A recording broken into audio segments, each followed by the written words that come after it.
طلبہ قدیم و جدید، میں اپنی سعادت سمجھ کر آپ حضرات کی خدمت میں لگا ہوا تھا۔ مجھے یہ خیال نہیں تھا کہ مجھے کچھ عرض کرنا ہوگا، لیکن اس اجلاس کے کنوینر جناب مولانا افضل صاحب حفظہ اللہ نے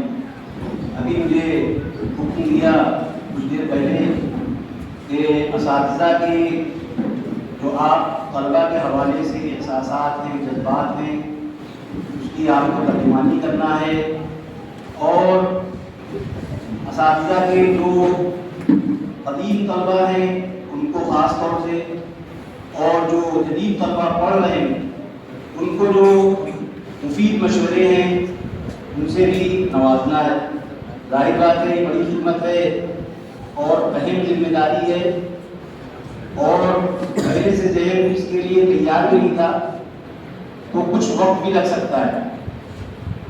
سب سے پہلے تو میں اپنے تمام باہر سے آنے والے طلباء کا اپنی طرف سے، اس ادارے کے ناظم اعلیٰ کی طرف سے، تمام اساتذہ کی طرف سے اور تمام طلباء کی طرف سے استقبال کرتے ہیں دل کی گہرائیوں سے، اور ہمیں یہ احساس ہے کہ ہمارے دل میں جو آپ کی قدر ہے اور ہم جو آپ کے لیے کرنا چاہتے تھے وہ نہیں کر پائے۔ اس کی سب سے بڑی اور بنیادی وجہ جو سامنے کی ہے وہ یہ ہے کہ ہم کسی مدرسے پر یا کسی ادارے پر، کسی تنظیم پر تنقید نہیں کر رہے، سب کا اپنا اپنا مزاج ہے، سب کا اپنا اپنا دائرہ کار ہے۔ ہم اپنے ناظم اعلیٰ کی سرپرستی میں اس طرح کام کرتے ہیں کہ مدرسے کی تعلیم پر کوئی اثر نہ پڑے۔ طلبہ جو موجود ہیں انہیں معلوم ہے کہ اتنا بڑا پروگرام ہو رہا ہے، لیکن جمعرات سے پہلے تک باقاعدہ باضابطہ تعلیم ہوتی رہی، تعلیم بھی، اور دوسری طرف وسائل مہیا کرنے کے لیے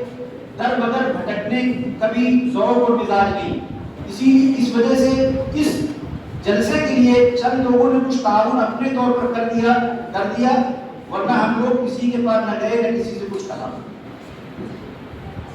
بنیادی طور پر تعلیم سب سے اہم یہی وجہ ہے کہ بعض مدارس، بلکہ اکثر مدارس، جس وقت اپنے اعلان نکال رہے ہوتے شوال میں کہ اب سے اب تک داخلہ ہوگا اور یہاں سے یہاں تک کہ ان تاریخوں میں داخلہ لیا جائے گا،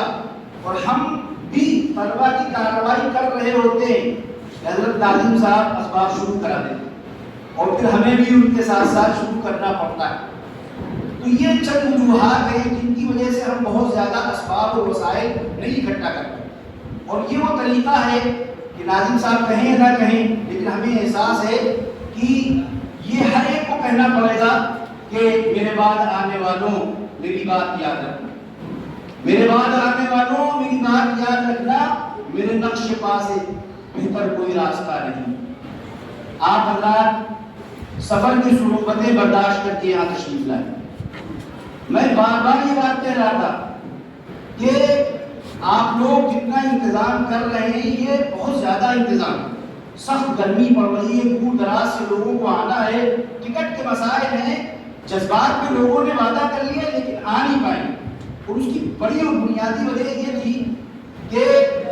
دارالعلوم دیوبند سے ہم لوگ 2001 میں فارغ ہوئے، اور وہ بیچ بہت اچھا بیچ کہلاتا ہے آج بھی، کیونکہ بہت سے قابل مند لوگ کام کر رہے ہیں۔ ان میں بہت نمایاں نام ان لوگوں کے ساتھیوں میں ہے مفتی یاسر ندیم الوادی،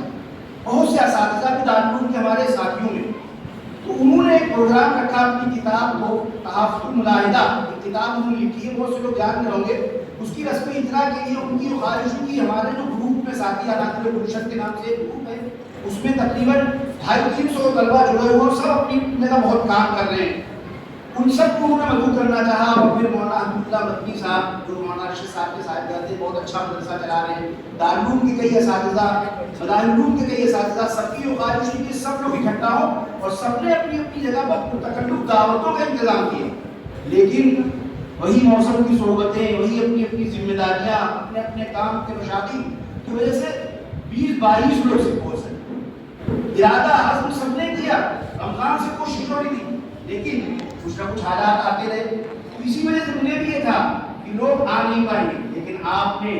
ہمارے خیال کو غلط ثابت کر دیا، قد اخطأ ظننا، ہمارا گمان غلط ہو گیا، اور آپ حضرات نے ہر طرح کی صعوبت برداشت کر کے صرف اس ادارے کی محبت میں، ناظم اعلیٰ کی محبت میں، اساتذہ کے صالحانہ تعلق کی بنیاد پر ہر طرح کی قربانی دے کر آپ حضرات یہاں لائے، یہاں تشریف لائے، اور کریم عاجز کی وہ بات صحیح ہو گئی کہ تیرے لب پہ شکوہ غم، تجھے کیا ہوا ہے عاجز؟ تیرے لب پہ شکوہ غم، تجھے کیا ہوا ہے عاجز؟ کہاں دعوے محبت، کہاں عافیت پسندی، کہاں دعوے محبت، کہاں عافیت پسندی؟ اسی لیے اگر عقل سے کام لیتے، مصلحتوں کو سامنے رکھتے تو آپ حضرات نہ آتے، لیکن آپ نے مصلحت اچھی چیز ہے، عقل سے کام لینا بہت اچھی بات ہے، لیکن کبھی کبھی عشق آگے بڑھ جانا چاہیے۔ اچھا ہے دل کے ساتھ رہے پاسبان عقل، اچھا ہے دل کے ساتھ رہے پاسبان عقل، لیکن کبھی کبھی اسے تنہا بھی چھوڑ دو، تنہا چھوڑ دو۔ ہر جگہ تو ہمیں مصلحتیں دیکھنا ہے، ہر جگہ تو ہمیں عقل سے کام لینا ہے، اللہ نے عقل دی اسی لیے، لیکن جب معاملہ محبت کا ہے، جب معاملہ عشق کا ہے، جب معاملہ قربانی دینے کا ہے، تو آپ کے جذبات جو ہمارے قدیم ساتھی ہیں، ہمیں آپ کے جذبات کے ساتھ ساتھ لگا، اور آپ کے جذبات اور آپ نے جو قربانی دی اس سے استفادہ کریں، بہت بڑی بات پختہ ہوتی ہے اگر مصلحت اندیش ہے، عقل پختہ ہوتی ہے اگر مصلحت اندیش ہے عقل، عشق ہو مصلحت اندیش تو خام ہے، عشق ہو مصلحت اندیش تو خام ہے، ابھی بے خطر کود پڑا آتش نمرود میں عشق، بے خطر کود پڑا آتش نمرود میں عشق، عقل محو تماشائے لبے بام۔ تو میں آپ حضرات کو دل کی گہرائیوں سے بہت بہت مبارکباد دیتا ہوں، اور یہ امید کرتا ہوں کہ انشاءاللہ اس طرح کے پروگرام ہوتے رہیں گے، اور اس سے زیادہ مقدار میں تعداد میں آپ حضرات تشریف لائیں گے۔ مجھے چند باتیں جو آپ حضرات کی خدمت میں رکھنی ہے اساتذہ کی طرف سے، وہ پہلی بات تو یہ ہے کہ اور ہمارے جو نئے طلبہ ہیں ان کو بھی توجہ دلانا ہے۔ آپ نے سنا ہوگا ہمارے قاری اشفاق صاحب بہت سی باتیں بیان کر رہے تھے، دادا مرحوم کی قربانیاں اور دادی ہماری جو تھی ان کی طرح طرح کی قربانیاں، اس کو اگر دیکھا جائے تو واقعی ہم لوگ ابھی بہت پیچھے، کوشش کر رہے ہیں ہم لوگ کہ بلکہ 1 گھنٹہ ہم لوگوں نے ناظم صاحب کی سرپرستی میں اسی میں فارغ کر رکھا ہے، عام طور پر 14 گھنٹہ اس سال ناظم صاحب کا ہے، ورنہ یہی مشورہ ہوتا ہے کہ طلبہ کو کس طرح سہولت پہنچائی جائے، لیکن ظاہر بات ہے جو پہلوں کی قربانیاں تھیں، جو پہلوں نے کام کیا اس تک ابھی ہم نہیں پہنچ پائے، لیکن ہمارے جو قدیم طلبہ ہیں، جدید طلبہ جو داخل ہیں، ان کو سیکھنا ان سے بھی چاہیے کہ کس طرح بے سر و سامان میں آج جو انتظامات اس سے کم انتظامات، بہت کم وسائل کے ساتھ، صبر و شکر کے ساتھ انہوں نے زندگی گزاری، اور کس طرح مدرسے سے محبت، مدرسے سے تعلق، مدرسے کے تئیں وفاداری آج تک قائم ہے اور قائم رہنے کا عزم۔ بے شک ہماری طرف سے کچھ کمیاں ہوں گی، لیکن جو مسرتوں میں خلش نہیں، جو اذیتوں میں مزہ نہیں، جو مسرتوں میں خلش نہیں، جو اذیتوں میں مزہ نہیں، تیرے حسن کا بھی قصور ہے، میرے عشق ہی کی کمی نہیں۔ ہمیں یاد آیا دیوبند میں ہم لوگ کہتے ہوئے جا رہے تھے تو ایک دیوبندی شہری نے طالب علم پر طنز کستے ہوئے کہا کہ اب پہلے جیسے طالب علم نہیں رہے، اب پہلے جیسے طالب علم نہیں رہے۔ اس نے مجلس کہا کہ اب پہلے جیسے شہری بھی نہیں رہے، پہلے شہر کے لوگ طلبا کے لیے میزبان رہتے تھے، اب تو لوٹتے ان کو شوال کا مہینہ آیا اور کیسے 25 روپے کا سالن 35 روپے کر دیا جائے۔ جو مسرتوں میں خلش نہیں، جو اذیتوں میں مزہ نہیں، لیکن حسن کا بھی قصور ہے، لیکن عشق ہی کی کمی نہیں۔ تو ہم پورے طور پر آپ حضرات کے سامنے جو بھی ہمارے پاس وسائل ہیں، اسباب ہیں، ہم تو کریں گے انشاءاللہ، لیکن اس اجلاس کی بنیاد پر ہمارے جو طلبہ یہاں داخل ہیں ان کو بھی یہ سبق اور درس لینا چاہیے کہ ہم مدرسے کی ایک ایک چیز کے ساتھ اسی طرح وفادار رہیں گے جیسے ہمارے قدیم طلبہ۔ اس کے ساتھ ساتھ ہم اپنے ابنائے قدیم سے خود اپنے آپ سے بھی یاد کرنا چاہتے ہیں، جیسا کہ ابھی مقالہ پیش کیا گیا وہ بڑا قیمتی مقالہ حفاظ کے تعلق سے۔ سرکار کی اپنی پالیسیاں ہیں، دنیا بھر کے مسائل ہیں، اگر ایک طرف نگاہ کرو تو لگتا ہے یہ بہت ضروری چیز ہے، لیکن دوسری طرف اگر نگاہ کرو تو اس کی چند خامیاں سامنے آتی ہیں، بہت بنیادی خامیاں۔ کیا جائے ان حالات میں کس طریقے سے ہمیں زندگی گزارنا ہے، کس طرح ہمیں دین کا کام کرنا ہے، کس طرح ہمیں مدارس کا نظام چلانا ہے، کس طرح ہمیں اپنی آخرت کی بھی تیاری کرنا ہے، بڑا مشکل کام ہے۔ لیکن ہم اپنے آپ سے بھی، اپنے نئے پرانے سارے طلباء سے یاد کرنا چاہیں گے کہ ایسے حالات میں ہمیں مایوس نہیں ہونا ہے، ہمیں پوری عقل مندی کے ساتھ، ہوشیاری کے ساتھ، بصیرت کے ساتھ ہمیں دونوں طرح کی باتیں سامنے رکھ کر وقت اور حالات کے اعتبار سے جو ضروری اقدامات ہیں اپنے اسلاف پر، اپنے بزرگوں پر، اپنے بڑوں پر بھروسہ رکھتے ہوئے اصل حاضر کے جو چیلنج ہیں ان کو سمجھنا ہے اور اس کے مطابق اپنے آپ کو تیار کرنا ہے۔ اس کے لیے سب سے بنیادی چیز تو ہمیں علم میں مہارت حاصل کرنا۔ پہلی چیز، یہ جو 10 سال 9 سال ہم پڑھ رہے ہیں، اس کے ایک ایک لمحے کو کامیاب بنا کر پوری بصیرت کے ساتھ، ہوشیاری کے ساتھ ایک ایک لمحے کو ہمیں قیمتی بنانا، ایک لمحہ بھی ہمیں ضائع نہیں ہونے دینا، اپنے علم کو مضبوط کرنا ہے، بنیادی چیز۔ اس کے بعد جو تقاضے ہیں، ایسا اوقات ہوتا ہی ہے کہ ہم بر وقت فیصلے نہیں کر پاتے، حالات کچھ ہیں، تقاضے کچھ ہیں۔ جیسے سننے میں آیا، کہیں پڑھا ہم نے کہ ایک کتاب سے غلطی ہو گئی کوئی، تو جو حاکم تھا اس نے کہا تمہارے سامنے تم نے جو غلطی کی ہے 3 سزاؤں میں سے ایک سزا تمہیں برداشت کرنی ہے، یا تو تم 100 جوتے کھا لو، 100 جوتے کھا لو، یا پھر تم 1 کلو پیاز کھا لو، اور یا تم 1000 روپے دے دو۔ وہ اپنے کئی بڑا چالاک تھا، اس نے سوچا کہ سب سے آسان کام پیاز کھانا ہے، نہ جوتے پڑیں گے نہ پیسہ دینا پڑے گا۔ اب 4-5 چھوٹی چھوٹی پیازیں کھائی، حالت خراب ہو گئی، کھا ہی نہیں پائے، کہاں کھا پائے گا 1 کلو کچی پیاز؟ تو کچھ پیازیں کھا لی، حالت جب خراب ہو گئی تو کہنے لگا ایسا ہے کہ ہم کو آپ 10 20 جو جوتے ہیں وہ جوتے مانیے،